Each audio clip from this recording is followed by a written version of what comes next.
hace prueba plena el testigo protegido. ¿Qué significa esto?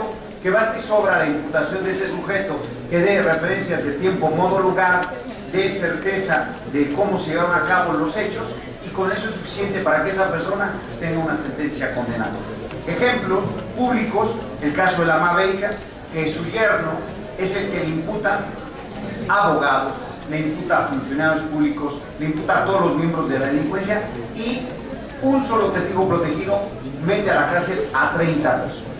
Este es un sistema que hoy en día ya la propia Procuraduría de la República está diciendo que debe revisarse la figura del testigo protegido, porque en muchos de los casos se ha demostrado que han mentido, porque la autoridad se lo ha pedido, mienten, imputan los hechos a una persona y ésta sale con una sentencia condenatoria. Entonces yo creo que eso es lo más relevante de las preguntas para mí que han puesto.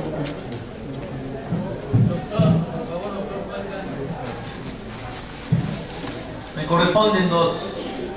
¿Por qué juicios orales?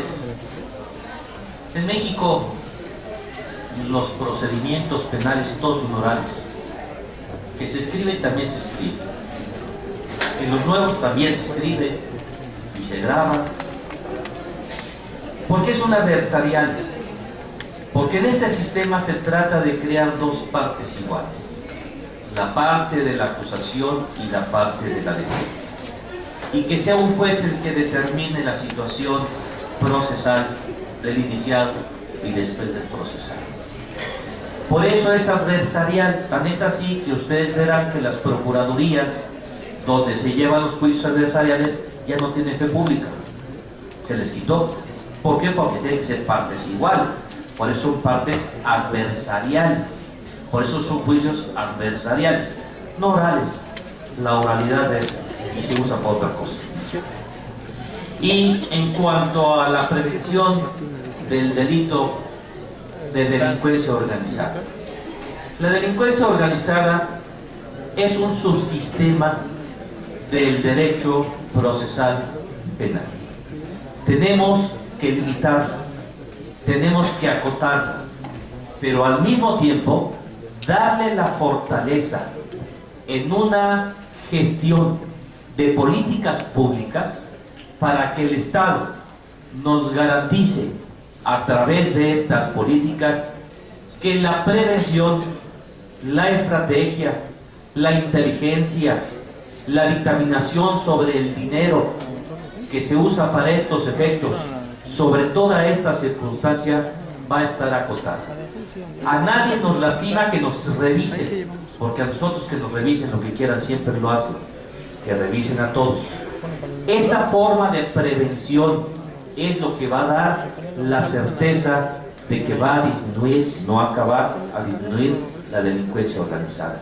Creo que el sistema, ese sistema de hacer penas amenazantes de más años, no da ningún resultado, la gente se la sigue jugando. Entonces, lo que tenemos que hacer es, y va dirigido a las personas, a la inteligencia, a la estrategia que lleva la prevención, que es el que inicia esto, la policía. Gracias.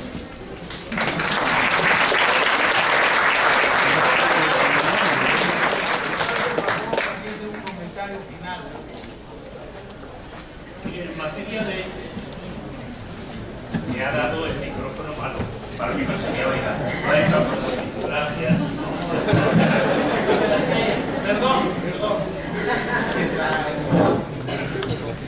En materia de ciberdelincuencia, como saben, solamente hay un instrumento internacional, el Convenio Budapest, que es un convenio regional del Consejo de Europa, un convenio que ya está anticuado a pesar de que apenas tiene 10 años. Actualmente estamos intentando poner en marcha una convención iberoamericana. Me ha correspondido ahí el honor de dirigir esos trabajos, y en la construcción de esa convención nos encontramos fundamentalmente con un problema, además del que ya ha indicado el doctor Quintero, que es el problema de la competencia y de la jurisdicción, tanto positiva como negativa, naturalmente, que es por lo que importa a la operatividad de la lucha contra la cibercriminalidad, con los problemas del aseguramiento de pruebas y en la cooperación internacional, lo que significa, entre otras cosas, imponer obligaciones a los prestadores de servicios, por ejemplo, para que mantengan determinados datos de tráfico y con una cooperación rápida entre los estados que se nos permita congelar la prueba para que luego la jurisdicción que se estime competente pueda rápidamente reclamarla. Pero el punto quizás más importante es justamente ese, el aseguramiento de prueba. Si no se consigue una decisión fuerte en ese sentido, la batalla está absolutamente perdida. Y un segundo comentario en relación a la pornografía. Ha habido muchos intentos a lo largo de la historia del derecho penal en los cuales se ha utilizado un delito para delimitar la libertad de los ciudadanos. Y en muchas ocasiones para confundir entre lo que es delito y lo que es mero pecado.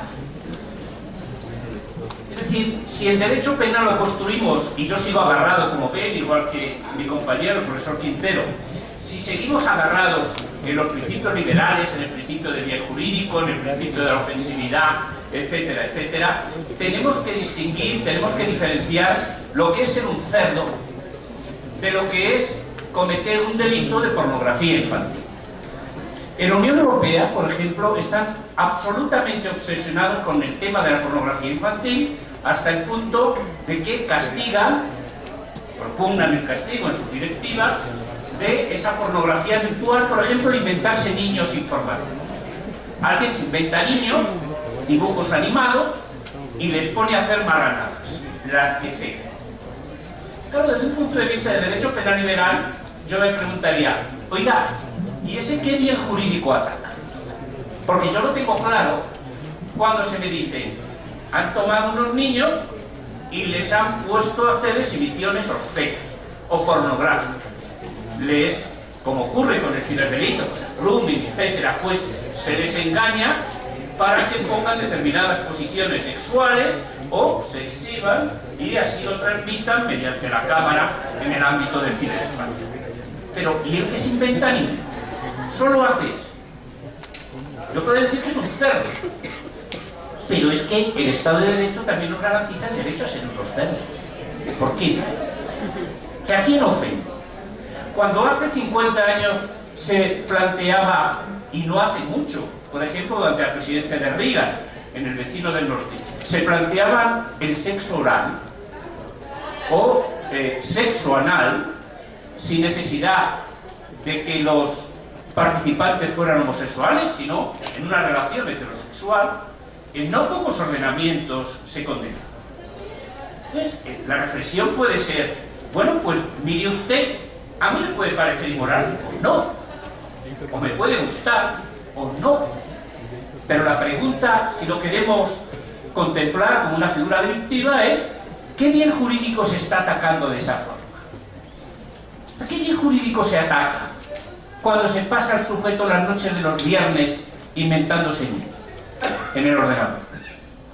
Yo creo por eso que cuando nos introducimos en materia de pornografía, aunque se trate de pornografía infantil, hay que distinguir muy bien lo que debe ser delito porque ataca bienes jurídicos fundamentales de lo que no debe ser nada, nada más que el ejercicio de la libertad de cada uno.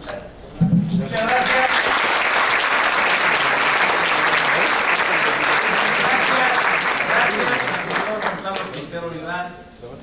A los brillantes comentaristas de su conferencia, al doctor Daza, al doctor Cuenca, a mis colegas del presidio.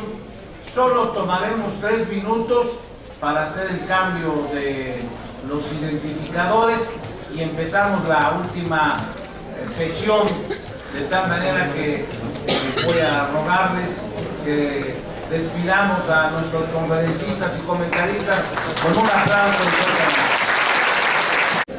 Nuestra última sesión resulta de lo más interesante, que por supuesto implicará interesantes reflexiones. Se denomina la moderna esclavitud sexual y laboral, el delito de trata de seres humanos. Debo decirles que para desarrollar este tema nos hará el favor la doctora María Esther Pomares Cintas. Ella es titular de Derecho Penal en la Universidad de Jaén, España. Amplió sus estudios en Alemania, precisamente con los profesores Roxini y Boll. Ha participado en importantes proyectos de investigación y actualmente coordina el que se refiere a la explotación laboral de las víctimas del delito de trata de un proyecto nacional de investigación. Asesora en materia penal al Observatorio Vasco sobre Acoso Moral. Es autora de múltiples publicaciones en la que destaca su línea de investigación sobre delitos que atentan contra los derechos fundamentales, en especial los referentes a las personas más vulnerables. También nos hará favor de comentar nuestros distinguidos catedráticos, que en su momento haré referencia a sus principales datos curriculares, el doctor Gerardo Urosa Ramírez y el doctor Miguel Ángel Granados Atlante. También nos acompañan gentilmente en el presidio el doctor Francisco Javier Álvarez García. Ruego pues, por lo tanto, tenga la bondad de ilustrarnos con su tema a la doctora Pomares, a quien recibimos con un aplauso.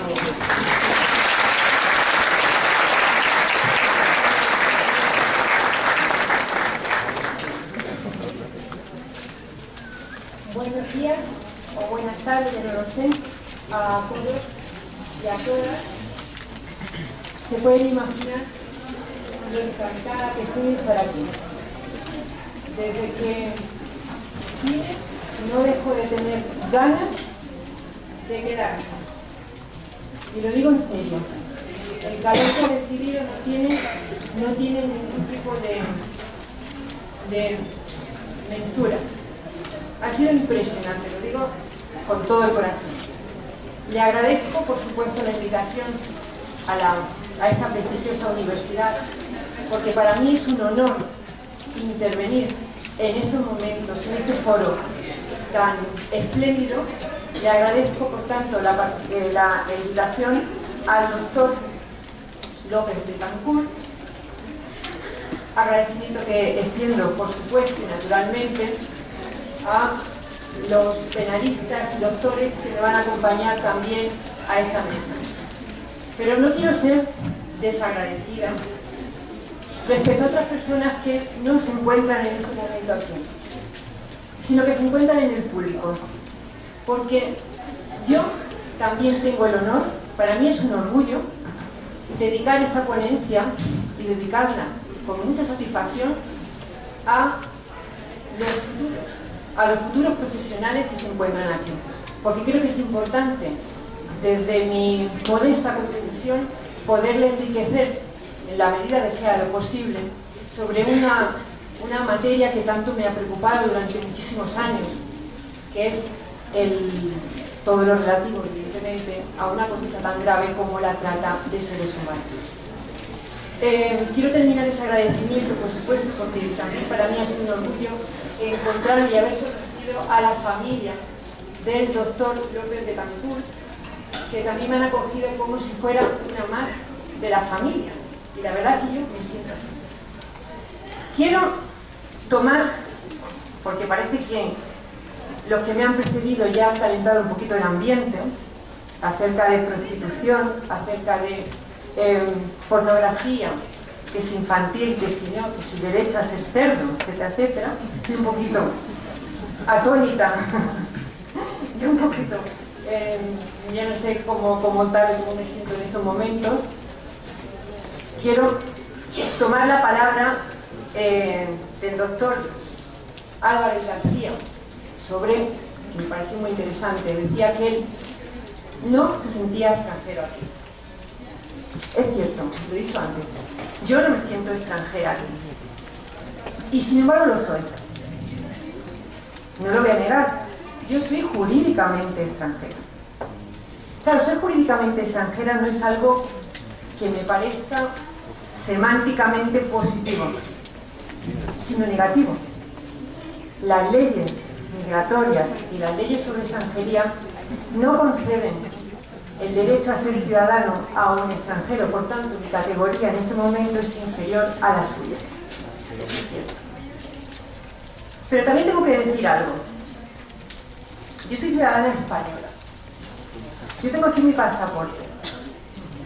Y en este pasaporte no solo viene España, sino que viene la fortaleza Unión Europea. Esto significa que España ya no es soberana como antes.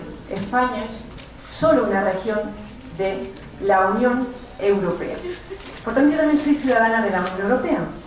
Esto significa que aunque yo aquí no me sienta extranjera, en Alemania, aunque me pueda sentir extranjera, yo no soy jurídicamente extranjera. Es decir, que yo puedo entrar, puedo salir, puedo permanecer, puedo trabajar incluso en la función pública en cualquiera de los países de la Unión Europea sin tener que pedir ningún permiso. Y eso hace, no vayan a pensar que eso me hace sentir orgullosa, porque la Unión Europea es especialmente xenófoba. Eso hace que yo no tenga, como he dicho, pedir permiso, pero también hace que a mí se me excluya de la posibilidad de ser inmigrante indocumentado. Es decir, aunque quiera, jamás podré ser, dentro de la fortaleza de la Unión Europea y además extendido a los países del espacio económico europeo, jamás podré ser, aunque quiera, una potencial inmigrante indocumentada. Bien, pero en cambio sí, podría ser víctima de un delito de trata. Ahora la pregunta que yo me hago es si yo pertenezco al sector de población que denominamos esclavizables y por tanto un sector de población que está estigmatizado hasta el punto que podemos decir que no es difícil someterlos a una situación de explotación en contra de su voluntad. Le voy a dar una serie de pistas para llegar a la conclusión. Yo tengo aquí un caso, es una prueba pericial de un procedimiento penal que se siguió en España, se concluyó con una sentencia condenatoria. Es un contrato de esclavo. Es un contrato, además así, se llama contrato de esclavo. Allá por el año 2000. Se trataba de lo siguiente. Un empresario que capta a un inmigrante indocumentado. En este caso es un ciudadano argelino. En principio, le hace trabajar en la construcción, de hecho es una empresa de construcción, en una obra.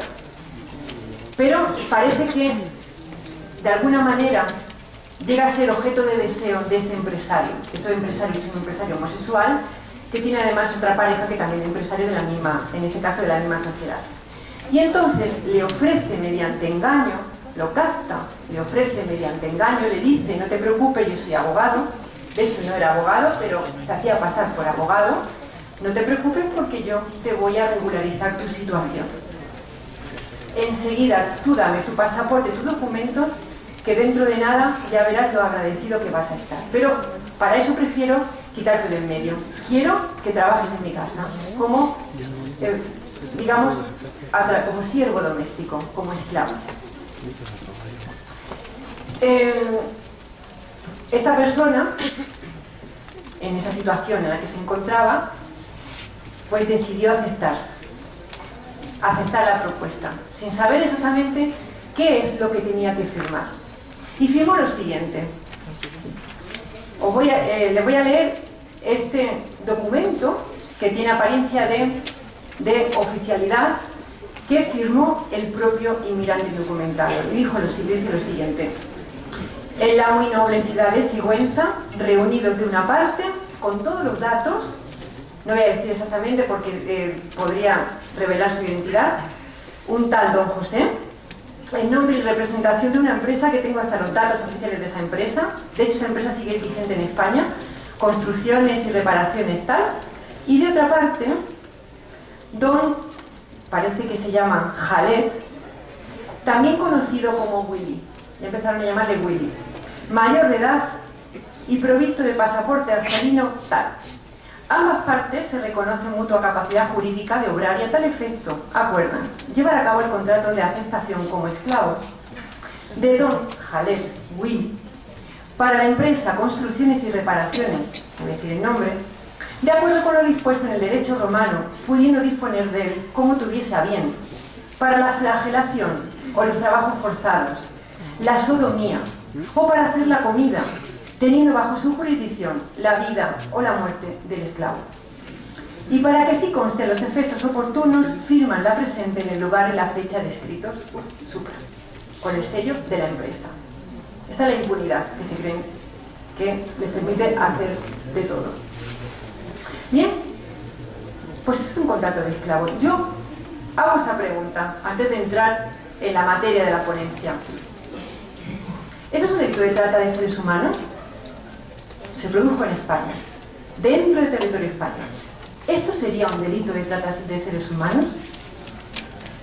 ¿Y se le ofrecen, como le han ofrecido, a través de engaño, han captado a esta persona para ser sometido luego a una explotación, que pudo ser también sexual, laboral, y no llegó a hacerse efectiva esa explotación porque fue detectado por la policía? ¿Seguiríamos hablando de trata de seres humanos? Jaled fue ayudado por una red organizada para entrar en el país. Yo hago esta pregunta. ¿Esa ayuda por parte de una red organizada a la entrada ilegal en el país, en este caso en España, a un inmigrante indocumentado que consiente en esa operación migratoria, es también delito de trata? Y si no es delito de trata, ¿merece pena? La pena que merece ese comportamiento de la colaboración de un tercero en la entrada ilegal en un país, la permanencia o el tránsito en ese país, ¿debe tener la misma pena en el caso de que fuera delito? ¿Debe tener la misma pena que el delito de trata? ¿Podemos establecer aquí una distinción? Y por último, ¿por qué le pasa a Jaled todo esto? ¿Por qué Jaled ha sido, pues podríamos decir, puede ser una perfecta víctima de trata y por tanto puede pertenecer a un sector de esclavizables? ¿Por qué? Lleva un estigma. ¿Le pasa algo raro? ¿Es distinto de los demás? Bien, estas son las preguntas que yo lanzo al aire y que iremos resolviendo poco a poco. Como todos ustedes saben, en el marco de la política migratoria, de la globalización económica, y tengo que decir, del neoliberalismo, los instrumentos internacionales, exactamente a través de la ONU, han reflejado una preocupación. La preocupación ha sido la de tipificar como algo necesario dos delitos, según la ONU, relacionados con la delincuencia organizada y concretamente con la delincuencia organizada de carácter transnacional. Exactamente, el delito de tráfico ilícito de migrantes y el delito de trata, que en principio, como digo, en el año 2000 fue objeto de preocupación por su vinculación estrecha con la delincuencia organizada. Y aquí, cuando hablamos de delincuencia organizada, quizá pueda darles a ustedes un perfil.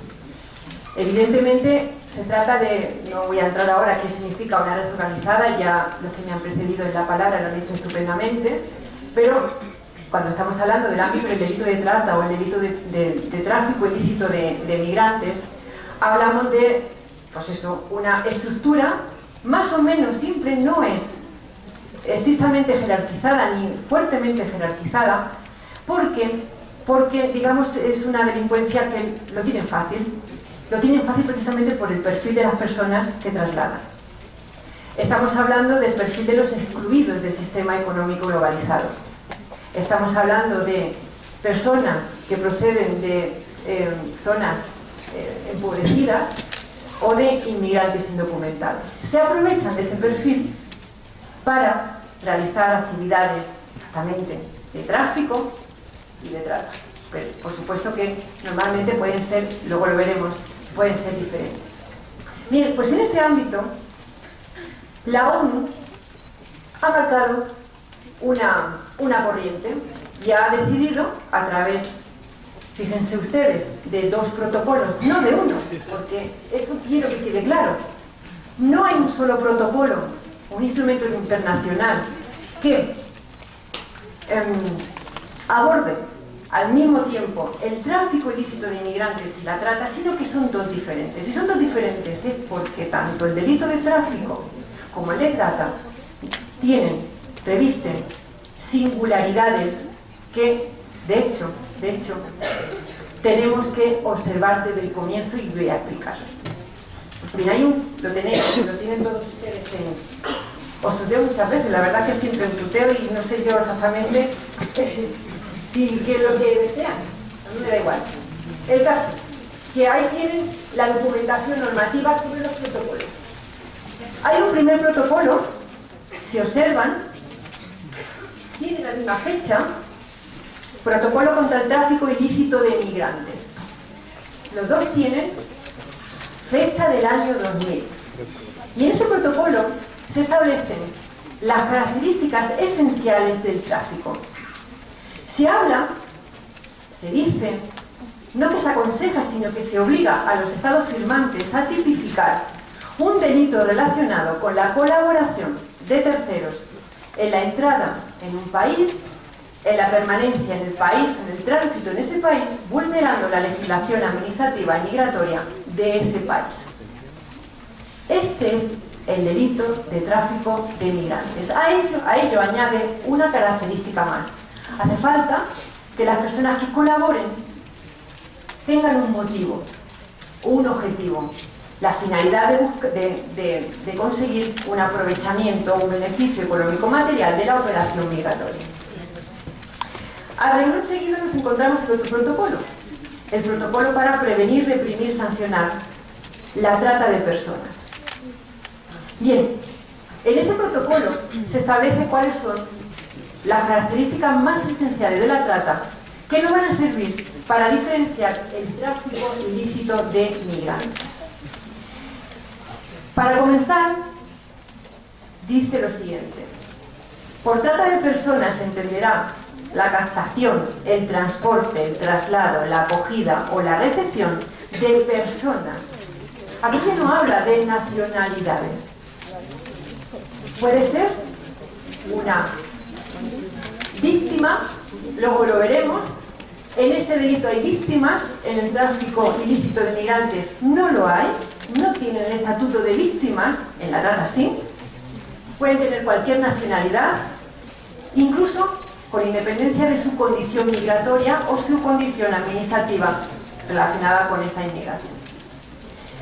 Pero lo importante de la trata no es solo la captación, el transporte, el traslado, la acogida o el alojamiento, sino que si es un comportamiento de trata es porque el autor, que puede ser un integrante de una red organizada, el autor ha utilizado procedimientos que violan, que vulneran o que anulan la libertad de decisión, el consentimiento de esas personas. Es decir, no desean ser captadas, no desean ser transportadas porque, en contra de su voluntad, esa captación está orientada a una finalidad. La finalidad es la de ser sometidas como instrumentos, como objetos, como cosas, como mercancía, a una situación de explotación. Ese es el comportamiento de la trata que nos interesa. No tanto la explotación efectiva, como una situación que pone en peligro a esas personas, en peligro de ser luego, de forma posterior, sometidas a una explotación en contra de su voluntad. Por tanto, como digo, da igual que la explotación haya sido efectiva o no, que el comportamiento de trata ya se habrá consumado con ese transporte, con esa acogida, con esa captación por esos procedimientos, siempre y cuando se vincule a una finalidad posterior de explotación. Esa explotación, según el protocolo, puede tener diferentes variantes.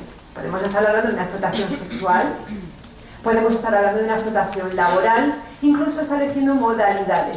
Es decir, aquí deja libertad, de alguna manera, luego lo veremos, a los estados para que establezcan un mínimo en cuanto a la explotación sexual, explotación laboral y extracción de órganos. Ese es el mínimo.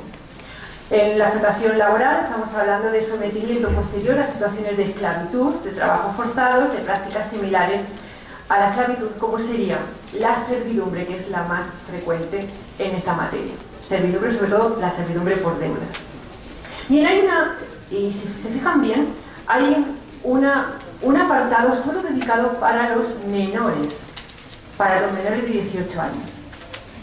Y es importante porque dice lo siguiente, que en caso de que el trasladado, el captado, el acogido fuera un menor de edad, aunque no se recurra a los procedimientos que vulneran, que violan, que anulan el consentimiento, eso que hemos dicho anteriormente, violencia, intimidación, abuso de situación de vulnerabilidad, abuso de situación de necesidad, abuso de poder.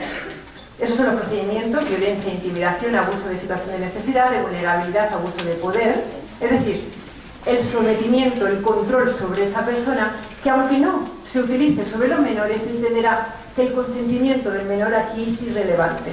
Pero es lógico que sea irrelevante, porque, cuidado, no estamos hablando solo de las conductas de captar o las conductas de transportar, sino de conductas de captar y trasladar que estén orientadas a un fin de explotación como este, muy grave. Y lógicamente el menor no puede consentir ni en ser explotado sexualmente, no puede consentir de forma relevante, jurídicamente relevante, ni en ser explotado sexualmente, cualquiera de las modalidades incluso que se han dicho luego en esta mesa, en relación con espectáculos exhibicionistas, en relación con la pornografía, con actividades de prostitución, etcétera, etcétera. Pero que tampoco puede consentir de forma relevante en situaciones de explotación laboral tan graves como el hecho de que se le someta a condiciones laborales inhumanas o degradantes, o trabajos forzados, servidumbre o esclavitud. Evidentemente no puede consentir. Por tanto, siempre y cuando ese transporte del menor o la captación del menor esté orientada a la finalidad posterior de su explotación, con esas connotaciones, da igual, por tanto, que se recurra a uno de esos procedimientos, porque no habrá consentimiento y será el menor directamente víctima de trata de seres humanos. Bien, ese protocolo le da un mensaje a los estados firmantes para que tipifiquen en sus legislaciones penales, tipifiquen ese delito con estas características. ¿Y por qué pretende eso este protocolo? Y el otro también. ¿Por qué lo pretende? Porque lo que quiere es garantizar la cooperación internacional en esta materia. Es decir, cooperación internacional para luchar, represiva, para luchar contra estos delitos, especialmente el delito de trata, y además, la cooperación internacional para prevenir, que es lo más importante, para prevenir comportamientos de trata de seres humanos. ¿Y cómo se puede prevenir? Se puede prevenir cuando tengamos datos suficientes para poder articular una visión de conjunto y articular estrategias adecuadas para esa prevención. Eso es lo que pretende el protocolo de Naciones Unidas cuando nos obliga a todos los estados firmantes a tipificar estos delitos. Bien, si es así, ya tenemos las diferencias. Creo que creo que le he contemplado al final un informe de Naciones Unidas de grupo de expertos que establece las diferencias entre un delito tráfico y el otro delito de trata. ¿Y cuáles son esas diferencias? Se la voy a resumir. Si hablamos del caso del contrato de esclavo de Jalet, Jalet llegó a España.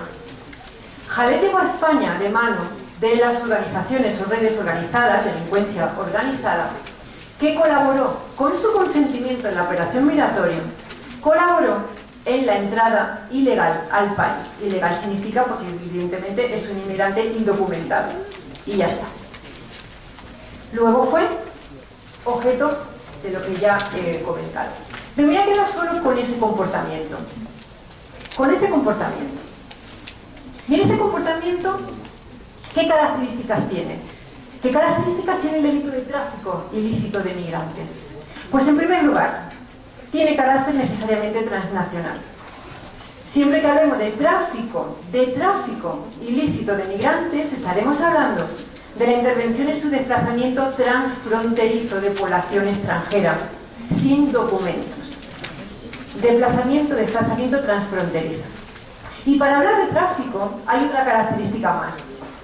Ese desplazamiento transfronterizo se ayuda a la entrada, a la permanencia, al tránsito hacia otro país de forma ilegal, cuenta con el consentimiento válido del inmigrante indocumentado en la operación migratoria. El hecho de que alguien tenga dinero en el viaje por la operación migratoria no invalida en absoluto el consentimiento, porque sabe a qué atenerse. Sabe que el viaje le va a costar más caro que cualquier otro viaje de una persona que no esté en sus condiciones. Y si es así, y esto tiene que ver con lo que se ha comentado en la mesa anterior, ¿qué bien jurídico protege este delito? ¿Y por qué es diferente ese bien jurídico del que puede proteger el delito de trata? ¿Por qué es más grave el delito de trata? Pues sencillamente, ¿qué es lo que se pretende proteger cuando sancionamos a la colaboración de un tercero, que puede ser individual o puede ser a través de la delincuencia organizada, en la entrada, tránsito, permanencia ilegal en un país? Pues simple y llanamente el interés estatal en el control del flujo migratorio. Y si es así, ese interés, al menos desde mi punto de vista, no merece protección penal. Eso no significa que no merezca protección. Claro que sí. Ese interés puede estar perfectamente, y de hecho está perfectamente protegido por las leyes administrativas.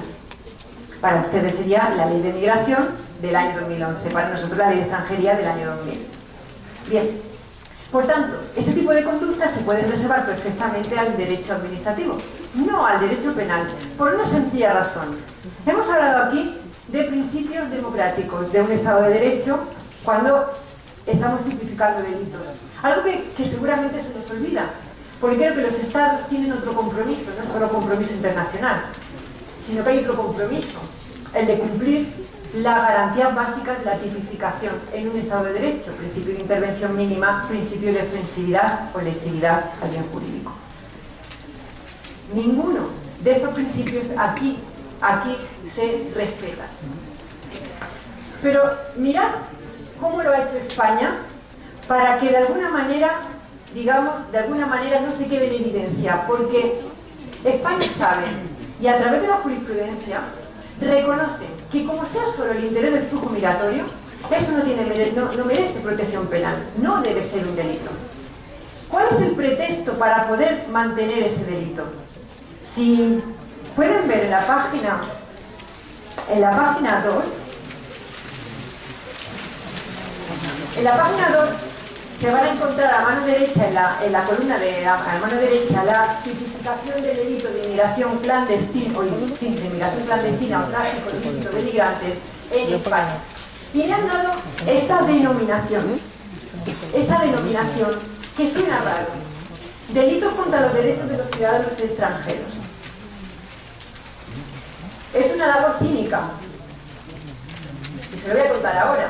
Eso es una labor de cinismo, decir que ese delito, ese consentimiento de la operación migratoria vulnera derechos de los ciudadanos extranjeros, porque aquí no se animan a decir extranjeros, inmigrantes, indocumentados, porque eso no se refiere nada más que a un sector de seres humanos, a los inmigrantes indocumentados, ni más ni menos. ¿Qué derechos se le están vulnerando? ¿Y quién le vulnera sus derechos? Claro, pensar eso es pensar que quien priva al inmigrante de un indocumentado, quien le priva de las garantías y los derechos, quien le viola esos derechos y esas garantías, es la persona que ayuda a entrar, a permanecer o estar en tránsito hacia otro país de forma ilegal. Y sin embargo, esa persona no le priva de nada, porque quien le priva al inmigrante indocumentado de derechos y garantías es el propio Estado. Es el propio Estado, porque sabrán ustedes, yo lo he comentado conmigo, como extranjera, Pero si yo fuera extranjera indocumentada, el Estado le reserva lo peor de lo peor. Una situación de inferioridad legal en derechos y garantías. Son a los únicos los que se le puede detener por una causa que no es por delito. Solo a ellos. Solo a ellos. Así que, si estamos hablando de un delito que solo se refiere al inmigrante indocumentado, que al inmigrante indocumentado se le reserva una situación de inferioridad de infrapersona, mantener un delito así supondría directamente legitimar penalmente la dicotomía entre ciudadano y no persona. Y demás, significa tutelar penalmente la legislación administrativa que desampara al inmigrante y lo sitúa en una situación de inferioridad como persona, no persona. Si es así, estamos legitimando, y que me oiga la ONU si quiere, estamos legitimando con esto un derecho penal del enemigo, de lo que estamos hablando. Porque el enemigo aquí, y para quien lo he comentado antes, para la Unión Europea, el enemigo es el extranjero. Porque pertenece a un sector de peligro. Y además de forma permanente. Si ese extranjero es inmigrante indocumentado, lo que se pretende es efectivamente luchar contra su presencia que no se desea. Y si que luchar fuera del Estado de Derecho, se lucha. Y este es un delito que es manifestación del derecho penal del enemigo y por tanto no voy a venir yo a legitimar algo porque entre otras cosas no soy ya consciente sino lo contrario. Como podéis imaginar, estoy en contra de este tipo de tipificación. Lo que yo estoy en contra, evidentemente, porque es una realidad totalmente diferente del delito de trata. Eso sí que estamos hablando de palabras mayores. Hablamos de una gravedad extrema. Hablamos de instrumentalizar a las personas y hablamos de someterla a las personas a una condición de cosa, de objeto, y por tanto cosificarla. A cosificarla por una finalidad mercantilista. Porque queremos explotarla sexualmente en contra de su voluntad, o porque queremos explotarla laboralmente, o porque queremos aprovechar sus órganos. Porque realmente es material fungible. Esas personas son materiales fungibles. Que se muere por la otra, lo podemos sustituir perfectamente. Es la nueva esclavitud. Y esto, evidentemente, sí es de una extrema gravedad. Por eso yo digo que no estoy en contra de que se castigue la colaboración a la hora de ayudar a alguien, de colaborar en la entrada, en el desplazamiento, en la permanencia. Sí, hay que castigarlo, pero siempre y cuando se utilice el procedimiento de la trata. Y siempre y cuando a esa persona se le vincule a una posterior situación de explotación. Si pueden ver, ya vamos por encima sobre el tráfico, en la legislación mexicana, la ley de inmigración, ¿qué es lo que considera tráfico ilícito de inmigrantes? Solo quiero establecer una observación. Fijaos la observación. La ley de inmigración mexicana observa las características esenciales del tráfico ilícito de inmigrantes que se desprende del protocolo de la ONU. Ha sido obediente, porque incluye una exigencia, el ánimo de perseguir un beneficio económico de la operación migratoria ilegal, que además está consentida por el inmigrante. Si ven ustedes al lado de la derecha, que es la legislación española, que es una legislación española terrible, castiga también la ayuda humanitaria. ¿Por qué? ¿Por qué no exige ánimo de lucro? Queremos evitar la presencia ilegal de extranjeros que no queremos. Y por tanto, si alguien le ayuda con ánimo de lucro, a quien quiera le puedo enviar todas las sentencias del mundo que establecen que si lo hace por ánimo de ayudar de forma altruista, al final se le condenará, pero a una pena de 2 años de prisión por la posibilidad de que una causa se puede suspender la condena. Es decir, son delincuentes. La pena, si se fijan ustedes, es bastante variada, diferente. En la de México es de 8 a 16 años de prisión, mientras que la española estamos en una, se le aplica a este tipo de conducta de tráfico, no trata, tráfico, la pena de 4 a 8 años de prisión, que se puede elevar, se debe elevar cuando intervenga una organización o la delincuencia, por tanto, organizada. Le he puesto, hablando de la ley mexicana, Le he puesto ahí entre interrogantes que realmente no sé dónde se aprecian como agravante la delincuencia organizada como circunstancia agravante respecto de la inmigración. Sin embargo, creo que puede estar de alguna manera regulada en esa ley de delincuencia organizada de la que se habló ayer, pero no vamos a entrar en eso. Observen la pena. Y ahora observen la pena del delito de trata en México y el delito de trata en España. Estoy en la página 3. Si observan directamente esa pista rápida, se darán cuenta de algo. La pena para el delito de trata, ese que ustedes tienen contemplado en la Ley General para prevenir, sancionar delitos en materia de trata del año 2012, que es bastante reciente, condena el comportamiento de trata, lo encontraremos en eso, lo condena con una pena menor, 5 a 15 años de prisión, menor que la pena prevista para un delito sin víctimas, que es el delito de tráfico ilícito de migrantes. Y a mí eso me llama la atención. Que yo sepa, es mucho más grave. O sea, no tiene ningún tipo de parangón. Comparar la gravedad del tráfico ilícito de migrantes con el delito de trata. Y sin embargo, la pena para la trata es menor. A mí me parece, cuanto menos, significativo o llamativo. Llamativo esta respuesta. Pero es que para España la pena es similar, ni mayor ni menor. Es similar, a pesar de que la gravedad de la trata es muchísimo, es gravísimo. Que la gravedad es altamente notable en relación con el tráfico y sin embargo la pena es similar. Nosotros estamos planteando un proyecto de reforma del Código Penal y de hecho se está planteando rebajar la pena porque se han dado cuenta que una cosa es tráfico y otra cosa es trata. Y ya estamos rebajando la pena prácticamente a los mínimos, una pena de 2 años de prisión y multa. O multa, no, alternativa, que puede ser castigado solo con la pena de multa. Se están dando cuenta de que el bien jurídico es distinto. Aquí estamos hablando de la trata, estamos hablando de la dignidad, estamos hablando de la libertad. Estamos en derecho, por tanto estamos hablando del derecho a no ser sometido y a ser tratado como una cosa. Y esto merece siempre una pena y también, por supuesto, una pena alta. Pero nunca ni menor, igual que la del tráfico. Solo una cosa que quería llamar la atención, sobre todo para los futuros profesionales en el ámbito jurídico. El delito de trata de personas en el ámbito mexicano no se corresponde con las características de la trata según el protocolo de Naciones Unidas, por ese compromiso de hacerlo sobre todo para satisfacer la cooperación internacional. Si ustedes se fijan, se han omitido los procedimientos que caracterizan la trata. Habla de trata como, se habla de la ley mexicana, toda acción o omisión dolosa de una o varias personas para captar, enganchar, transportar, transferir, retener, entregar, recibir o alojar a una o varias personas con fines de explotación. Aquí he hecho de menos lo que caracteriza la trata. El procedimiento, utilización de procedimientos, medios, engaño, violencia, intimidación, abuso de situación de vulnerabilidad, abuso de necesidad, abuso de poder, para poder arrancar a esa persona su consentimiento.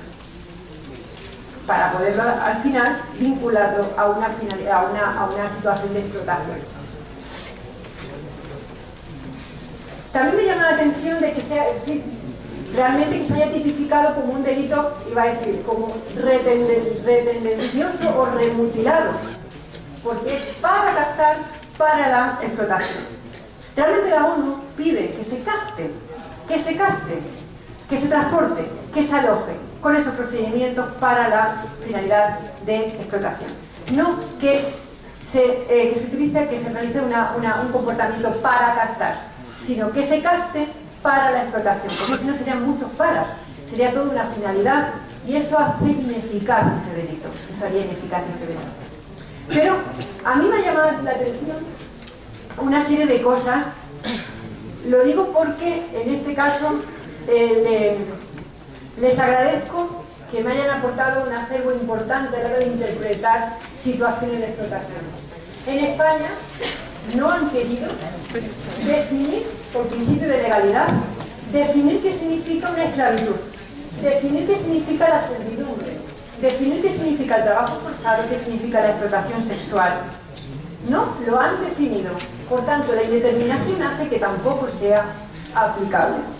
Porque nadie, lo que uno puede considerar que es una servidumbre por deudas, otro puede ser que considere otra cosa. Así que también se hace ineficaz, de hecho todavía no se ha aplicado, el delito de trata en España.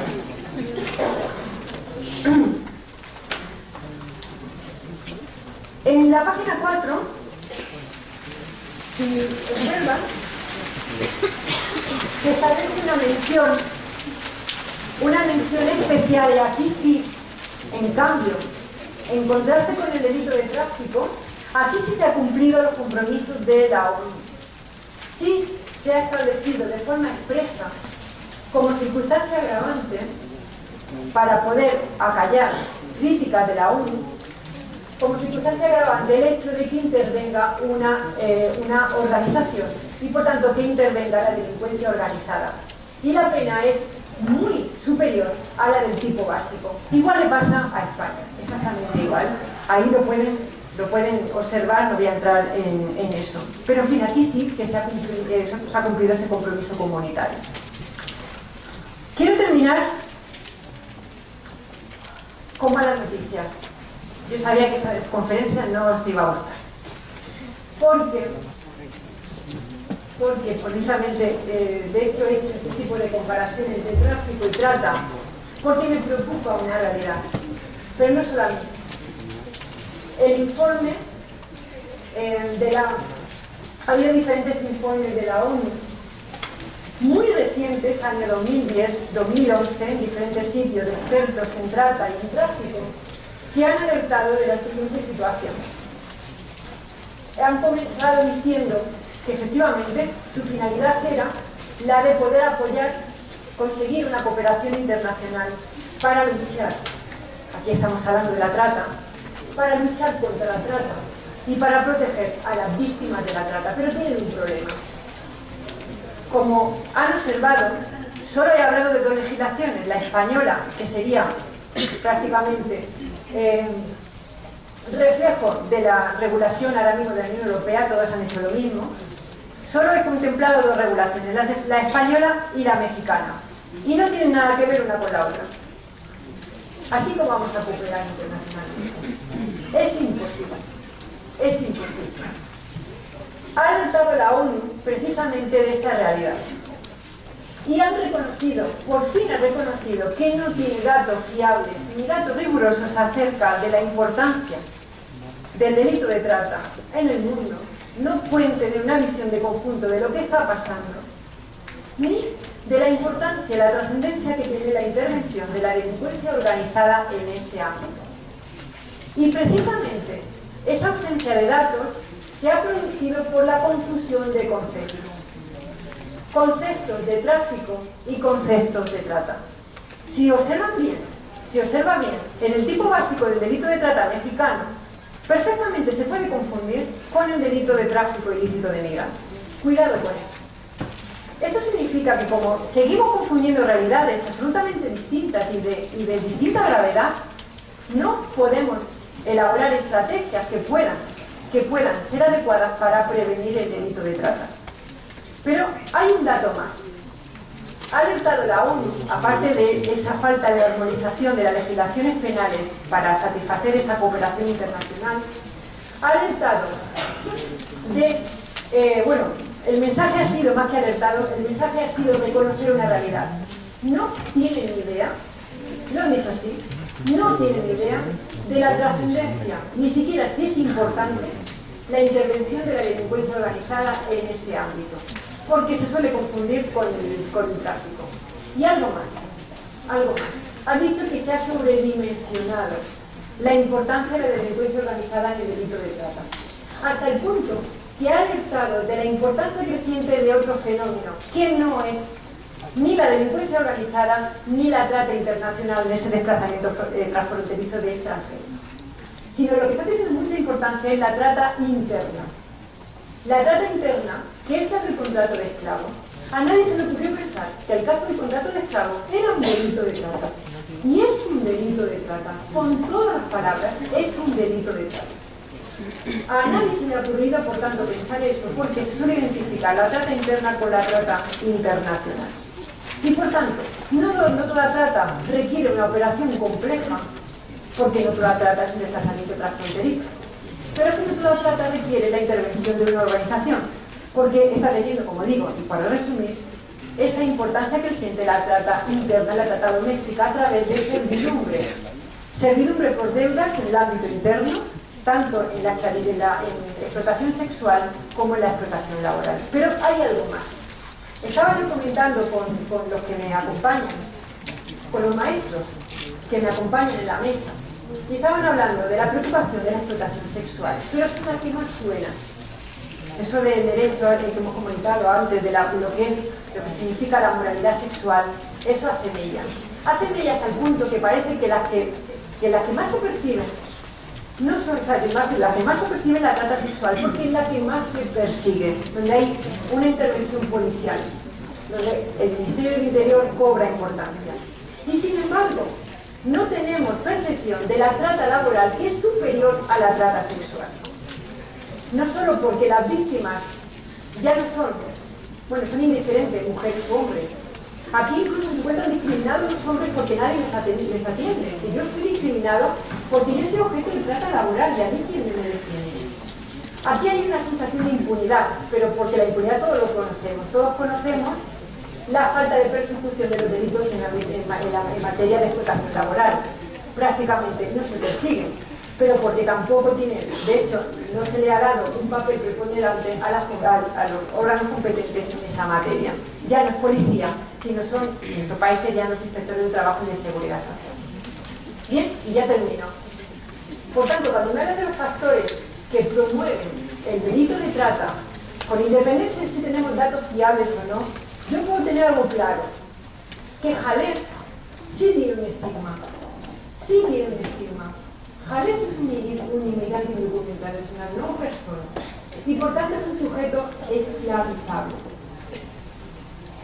¿Cuál es el factor del delito de trata? Pues evidentemente los estados que promocionan ese tipo que reservan un estatus de inferioridad a determinadas personas. Por supuesto también, no solo son los inmigrantes, los extranjeros, también es un sector excluido de la globalización económica porque procede de zonas de empobrecimiento. Pero hay algo más. A la hora de perseguir este tipo de conductas tan graves, tan miserablemente graves, sería muy importante por los estados que se regularicen actividades que son destino de la víctima de trata. Prostitución y servicio doméstico. En nuestro país ni se ha regulado, en Irlanda sí se regula la prostitución.